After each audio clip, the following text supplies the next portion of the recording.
Have you ever stopped to think why the bank seems so eager to hold on to your money for you? I'll give you a hint. It's not because they're just being nice. The truth is, for the financial elite, that safe little savings account you've been told to build, well, it's the punchline to a joke, and you're the one paying for it. All right, let's get into this. So let's just ask the question point blank. Is the one place you've been taught to keep your money safe actually a trap?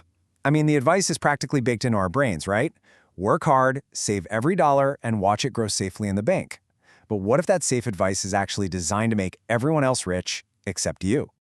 Okay, look at this. This is the simple, brutal math they are really hoping you ignore. The bank might give you a tiny little 1% interest, and you think, hey, free money. But then there's this invisible force called inflation. Let's say it's at 3%.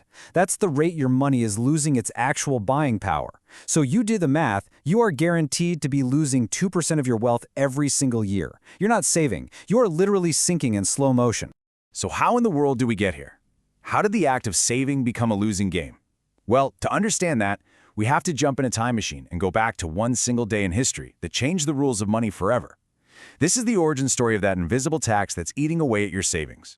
And that moment was in 1971. President Nixon went on television and basically told the whole world that the US dollar was no longer connected to gold. Now, before that day, every dollar was like a claim check for a tiny physical piece of gold sitting in a vault. But after that day, the dollar was backed by, well, a promise. A promise from the government, and that's it. And just like that, what we now use was born: fiat currency. It's really just a fancy way of saying it's money that only has value because the government says it does. And because it's not tied to anything real or limited, guess what? The government can create as much of it as they want, whenever they want. And how much do they create? Well, sometimes it's $1 trillion in just 90 days. That number is so huge it's almost meaningless, so let's put it in perspective. If you spent $1 every single second of every day, it would take you over 31,000 years to spend $1 trillion. So when that much new money gets dumped into the system, every dollar that already exists, including all the ones in your savings account, gets a little weaker, a little more worthless. That right there is the hidden tax of inflation. And this leads us to a really old economic rule that the wealthy understand perfectly. It's called Gresham's Law. And it basically says bad money drives good money into hiding. All it means is that when you have two types of currency, people will instinctively hoard the one they think is valuable and try to get rid of the one they think is going to become worthless. And this slide just illustrates it perfectly. On one side, you have a 1964 silver coin. That's good money. It has intrinsic value because it's actually made of silver. It holds its buying power. On the other side, you have a modern bill. It's bad money, a fiat currency that is designed to lose its value over time. So the rich hoard the good money, the real stuff, while everyone else is left passing around the paper that's constantly losing value. So this entire system ends up creating two completely separate financial games. There's the game that savers are taught to play, and then there's the very different game that investors are actually playing, the one they're playing to win. And it really all starts with your mindset.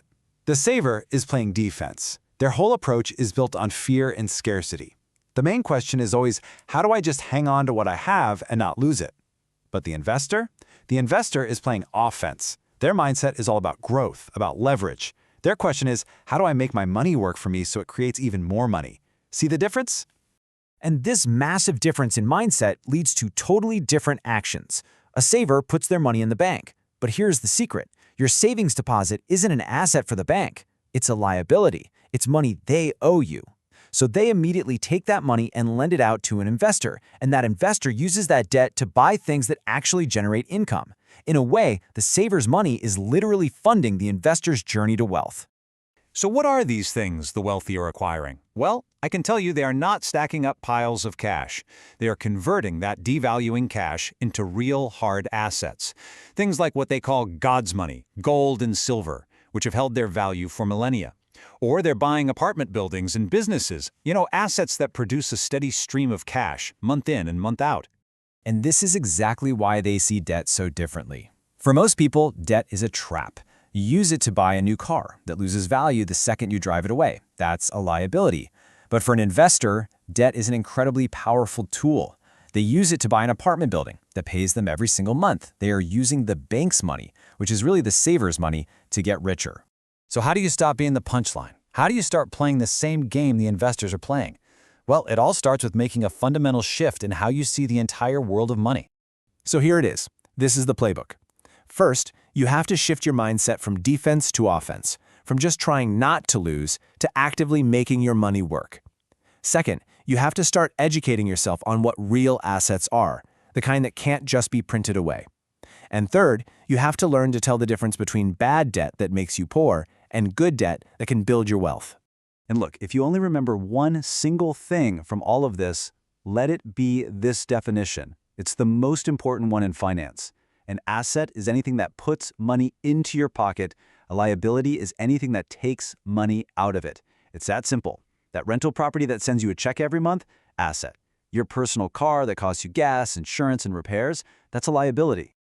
So I'll just leave you with this one last question to think about. The system is designed to get you to focus on building a savings account. But the people who are winning this game aren't building savings accounts. They're building asset empires. The choice of which game you want to play, well, that's up to you.